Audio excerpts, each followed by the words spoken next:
Patient एक homeopath के पास में कब आता है? जब उसकी बीमारी 20-25 साल पुरानी हो चुकी होती है, या फिर उसके अलमीरा रिपोर्ट फाइल से भर चुकी होती है। फिर उसे फाइनली याद आता है कि होम्योपैथी में ट्रीटमेंट करा लेना चाहिए। फिर होम्योपैथ के पास में एक एक्सपेक्टेशन के साथ में आता है कि डॉक्टर साहब 15-20 दिन में तो आराम मिल ही जाएगा। साइंटिफिक रियलिटी ये है कि क्रोनिक डिसीज मैजिक में डेवलप नहीं होती है। थायराइड, डायबिटीज़, हार्मोनल इम्बैलेंस या फिर auto immune disease, chronic inflammation, इस तरीके की बीमारियों को डेवलप होने पे मंथ्स या ईयर का टाइम लगता है। मेडिकल साइंस के अकॉर्डिंग किसी भी तरीके की क्रोनिक डिसीज एक बायोलॉजिकल प्रोसेस के तहत होती है। जैसे उसमें इन्फ्लामेशन होता है, हार्मोनल चेंजेस होते हैं, नर्वस सिस्टम का एडेप्टेशन होता है, या फिर सेलुलर लेवल तक चेंजेस होते हैं, और वो धीरे धीरे डेवलप होती हैं। तो जो बीमारी आप 10 साल, 15 साल या 25 साल से ले रहे हैं, वो 10 दिन या 20 दिन में कैसे ठीक हो सकती है? यही जगह है जहाँ पे पेशेंट गलतियाँ करते हैं। वो किसी क्वैक प्रैक्टिशनर के पास में चले जाते हैं जिसने मेडिकल साइंस थोड़ी भी पढ़ी नहीं है, और वो उसको 100% गारंटी दे देता है बीमारी को 10 दिन में या 15 दिन में ठीक करने के लिए।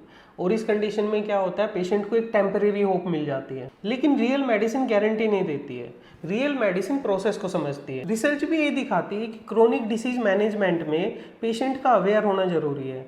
उसकी बॉडी में क्या चल रहा है उसको पता होना जरूरी है। यदि पेशेंट को पता होगा कि उसकी बॉडी में क्या चल रहा है, फिर वो आसानी से ट्रीटमेंट को फॉलो कर सकता है और उसके आउटकम बहुत अच्छे होते हैं। अब इंटरेस्टिंग बात यह है कि कई कंडीशंस में पेशेंट बीपी, थायराइड, डायबिटीज़ या ऑटो इम्यून डिसीज, इन सब की मेडिसिन लाइफ टाइम लेते रहते हैं।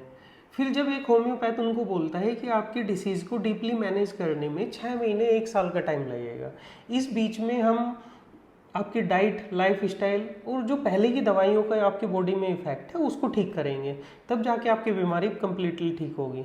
तब पेशेंट बोलते हैं कि डॉक्टर साहब ये तो बड़ा स्लो काम करती है। पेशेंट को सिर्फ मेडिसिन नहीं, उसे डिसीज़ को भी समझना पड़ेगा, उसे अपनी बॉडी के सिग्नल्स को भी समझना पड़ेगा, और उसे ट्रीटमेंट सिस्टम को भी समझना पड़ेगा। क्योंकि क्योर सिर्फ डॉक्टर नहीं करता है, डॉक्टर और पेशेंट की अंडरस्टैंडिंग मिलकर क्योर करती है। इस बारे में आप क्या सोचते हैं कि लोग क्विक रिलीफ के चक्कर में अपनी हेल्थ को ज़्यादा नुकसान पहुंचा देते हैं?